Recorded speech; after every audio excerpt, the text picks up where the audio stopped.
देखिए बच्चों, ये जो क्वेश्चन है आपका एक्सरसाइज 2.9 है। देखो क्वेश्चन में क्या कह रहा है, explain what would happen if in the capacitor given in exercise 2.8। देखो बच्चों, इस क्वेश्चन में हमें जो है 2.8 एक्सरसाइज वाले क्वेश्चन में जो कैपेसिटर हमने लिया था ना, वही कैपेसिटर हमें यहां पे लेना है। ठीक है, कंसीडर करना है, मतलब वहां पे का 2.8 एक्सरसाइज क्वेश्चन का जो डेटा है, उस डेटा को हम यहां पे यूज करने वाले हैं। ठीक है, तो देखो सबसे पहली बात, एक्सरसाइज 2.8 में हमें एक कैपेसिटर गिवन था। हमने उस कैपेसिटर को जो है एक 100 वोल्ट की बैटरी के साथ कनेक्ट किया था। देन बच्चों वहां पे हमने इसका कैपेसिटेंस कैलकुलेट किया था, कुछ याद आ रहा होगा आपको। तो उसका जो कैपेसिटेंस आया था वो 18 पिको फैराड आया था। और charge on each plate, in plate में जो चार्ज था बच्चों वो क्यू चार्ज था। और इस क्यू चार्ज को भी हमने कैलकुलेट किया था, वो उसकी वैल्यू आई थी 1.8 इंटू 10⁻⁹ कूलम। ओके, अब देखिए यहां पे हमारा है a 3 millimeter thick mica sheet of dielectric constant is equal to 6 were inserted between the plate while the voltage supply remain connected। और दूसरा है after the supply was disconnected.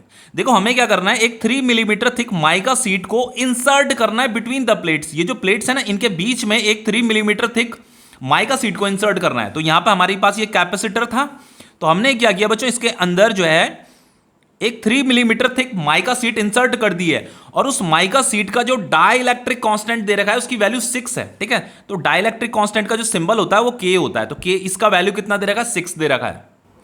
और बच्चों हमें जो ये जो माइका सीट को जो यहां इंसर्ट करना है ना, लाइव सिचुएशन में इंसर्ट करना है।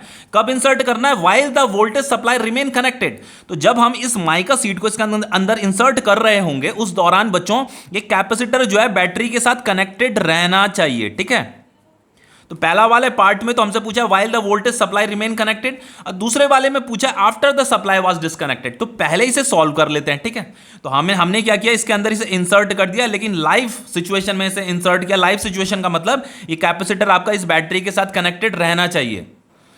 तो बच्चों माइका सीट इंसर्ट करने से क्या होता है, कैपेसिटेंस चेंज हो जाएगा और चार्ज ऑन कैपेसिटर भी चेंज हो जाएगा। ठीक है, तो ये क्यू डैश हमें कैलकुलेट करना है, सी डैश भी हमें कैलकुलेट करना है। तो सी डैश कितना होगा बच्चों, जैसे हम कैपेसिटर में एक माइका सीट को इंसर्ट करेंगे, तो इस कैपेसिटर का जो कैपेसिटेंस होगा, जिसे मैं सी डैश बोल रहा हूं बच्चों, के इंटू सी हो जाएगा। के टाइम्स इंक्रीज कर जाता है।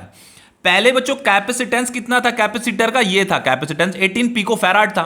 तो जैसे ही हम इसके अंदर एक माइका सीट इंसर्ट करेंगे जिसका डाइलेक्ट्रिक कांस्टेंट 6 दे रखा है, ऐसा करने से बच्चों के टाइम्स कैपेसिटेंस बढ़ जाता है। जो सी डैश होगा वो के इंटू सी होगा। ठीक है, तो ये C dash is equal to क्या हो जाएगा, के का वैल्यू कितना दे रखा है, 6 दे रखा है। ये डाइलेक्ट्रिक कांस्टेंट 6 दे रखा है, इनटू कैपेसिटेंस कितना दे रखा है बच्चों, ये 18 पिको फैराड दे रखा है। ठीक है, तो ये 18 पिको फैराड आ जाएगा। तो फाइनली ये सी डैश जो कैपेसिटेंस आया है बच्चों, 18 सिक्सा कितना होता है, 108 पिको फैराड। ये आपका कैपेसिटेंस आ गया। अब देखो बच्चों हमें ये क्यू चार्ज ऑन कैपेसिटर भी निकालना है। ये जो हमने यहां माइका सीट जो इंसर्ट किया है, इसके इंसर्ट करने से बच्चों यहां पे जो चार्ज होगा ना वो चेंज हो जाता है। ठीक है, तो उसी चार्ज को हमें यहां पे कैलकुलेट करना है। ठीक है, तो ये C dash is equal to क्या हो जाएगा बच्चों, Q dash divided by V. तो फाइनली ये Q dash is equal to क्या हो जाएगा, सी डैश इंटू वी। तो यहां जस्ट हमें वैल्यू पुट करनी है। ठीक है, सी डैश कितना दे रखा है, 108 पिको फैराड। तो 108 आएगा। और 1 पिको फैराड कितना होता है बच्चों, 1 पिको फैराड 10⁻⁻12 फैराड के बराबर होता है। ठीक है, तो सबसे पहले इसे फैराड में हम कन्वर्ट करेंगे। तो यहां पे ये 10⁻⁻12 से इसे मल्टीप्लाई करना पड़ेगा, देन ये फैराड में कन्वर्ट हो जाएगा। ठीक है, इनटू वोल्टेज कितना है, वोल्टेज आपका 100 वोल्ट है, तो ये आपका 10⁻2 आ जाएगा। तो बच्चों ये हो जाएगा आपका 108 इंटू ये हो जाएगा आपका 10⁻⁻10। और फाइनली अगर बच्चों हम इसे साइंटिफिक फॉर्म में अगर मैं इसे लिखता हूं तो ये 1.08 इंटू 10⁻⁻8 कूलम। तो ये चार्ज ऑन कैपेसिटर आ गया है। अब देखो बच्चों ये सेकंड पार्ट क्या कह रहा है हमें, सेकंड पार्ट में बोल रहा है after the supply was disconnected. देखो बच्चों हमें क्या करना था, 3 मिलीमीटर थिक माइका सीट वर इंसर्टेड, हमें इंसर्ट करना है इसे कैपेसिटर के अंदर। एक तो हमने while the voltage supply remain connected, एक तो हमने जो यहां जो इंसर्ट किया था वो बच्चों लाइव सिचुएशन में इंसर्ट किया था जब ये बैटरीज के साथ कनेक्टेड थी। लेकिन दूसरे वाले केस में क्या है, यहां पे कह रहा है after the supply was disconnected. हमें सबसे पहले ये जो यहां पे जो वोल्टेज सप्लाई है ना बच्चों, इसे डिस्कनेक्ट करना है, देन यहां पे माइका सीट को इंसर्ट करना है। तो सबसे पहले हम क्या करेंगे, इसे डिस्कनेक्ट करेंगे। ठीक है, ये जो हमारा कैपेसिटर था ये एक बैटरी के साथ यहां पे कनेक्ट हो रखा था, तो इस बैटरी को अभी हम पहले डिस्कनेक्ट कर देंगे। तो जैसे हम इसमें इसे डिस्कनेक्ट करेंगे बच्चों, तो इसमें चार्ज तो स्टिल अभी भी रहेगा ना, चार्ज तो इसमें रहेगा ही। तो चार्ज इसमें कितना था, क्यू चार्ज था, समझ में आ रहा है इतना। अब हम क्या करेंगे बच्चों, अब हमें यहां पे माइका सीट, ए थिक माइका सीट वर इंसर्टेड। अब हमें यहां पे माइका सीट इंसर्ट करना है, ठीक है। तो यहां पे हमें जो माइका सीट इंसर्ट कर रहे हैं, after the supply was disconnected, सबसे पहले हमें इस सप्लाई को डिस्कनेक्ट करना पड़ेगा, देन माइका सीट इंसर्ट करनी पड़ेगी। तो ऐसा करने से बच्चों क्या होता है, जो चार्ज होगा ना, ये जो कैपेसिटर में जो चार्ज होगा, ये आपका कैपेसिटर है, ठीक है, चार्ज रिमेन कांस्टेंट, चार्ज आपका कांस्टेंट रहेगा, पहले ही बता देता हूं, ठीक है। तो बच्चों जो चार्ज था, चार्ज की वैल्यू कितनी थी, इतनी थी 1.8 इंटू 10 की पावर -9 कूलम।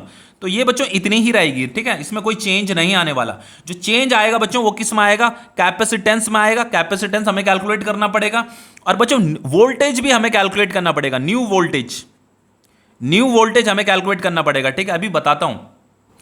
तो जो बच्चों कैपेसिटेंस होगा उसका फॉर्मूला होगा यही वाला, देखो यही था ना फॉर्मूला, के इंटू सी, बस यही फॉर्मूला हम यहाँ पे यूज करेंगे, के इंटू सी। बच्चों ये माइका सीट इंसर्ट करने से इसका डाइलेक्ट्रिक कांस्टेंट कितना था, माइका सीट का के था, तो के टाइम्स क्या हो जाएगा, कैपेसिटेंस बढ़ जाता है। तो C dash is equal to K into, पहले कैपेसिटेंस कितना था, 18 पिको फैराड था, तो यहाँ रुकिए पहले के का वैल्यू पुट कर लेते हैं यहाँ पे 6, और ये कैपेसिटेंस कितना था, 18 पिको फैराड था, ठीक है। तो ये सी डैश आ जाएगा 18 इंटू 6 कितना हो जाएगा, 108 पिको फैराड। देन हमें इस कैपेसिटर का बच्चों वोल्टेज भी कैलकुलेट करना है, ठीक है, कि ये जो दो प्लेट्स हैं बच्चों, इन प्लेट्स के अक्रॉस कितना वोल्टेज है ये हमें बताना है। तो बच्चों कैपेसिटेंस का फॉर्मूला क्या होता है, Q अपॉन V डैश। देखो बच्चों चार्ज रिमेन कांस्टेंट, बच्चों ये बैटरी के साथ कनेक्ट नहीं है, चार्ज जो इसमें पहले था ना वही चार्ज अभी भी रहेगा, क्योंकि बैटरी के साथ ये कनेक्टेड नहीं है, पहले ही बता देता हूं, इसलिए चार्ज हम अभी भी बच्चों उतना ही रहेगा, ठीक है। तो ये हमें ये V कैलकुलेट करना है, तो V dash is equal to क्या हो जाएगा, Q divided by C dash, ठीक है। तो जस्ट वैल्यू पुट करनी है, Q कितना दे रखा था बच्चों, 1.8 इंटू 10 की पावर -9, तो 1.8 इंटू 10 की पावर -9, और ये C डैश कितना दे रखा है, 108 पिको फैराड। तो ये हो जाएगा आपका 108 पिको फैराड, तो इसे फैराड में कन्वर्ट कर देते हैं। तो 1 पिको फैराड कितना होता है बच्चों, 10 की पावर -12 फैराड होता है, ठीक है। तो ये 10 की पावर -12 से इसे मल्टीप्लाई करेंगे, देन बच्चों ये हो जाएगा आपका 1.8 डिवाइडेड बाय 108। और देखो ये 10 की पावर -12 है ना, अगर ये ऊपर जाएगा तो ये 10 की पावर 12 हो जाएगा। और ये फाइनली बच्चों इनको अगर मैं सॉल्व करता हूं तो यहां पे आएगा ये 10 की पावर 3, ठीक है, समझ में आ रहा है। देन बच्चों V dash is equal to ये 1.8 इंटू 10 की पावर 3 कितना हो जाएगा आपका, 1800 डिवाइडेड बाय 108।